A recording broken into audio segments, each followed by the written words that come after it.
Hello everybody and welcome. In this video I will show you how to install application for your headphones Sennheiser CX200 on your iOS device. You have to start by open App Store and now go to search. Click on search line and write Smart Control.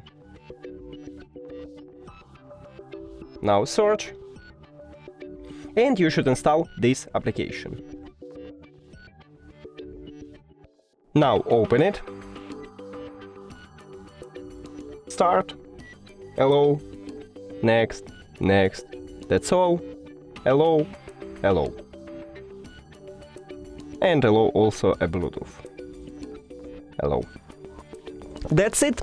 Thank you for watching this video. If you found it helpful, please consider subscribing to the channel and leave the like on the video, it's really important to us. See you later!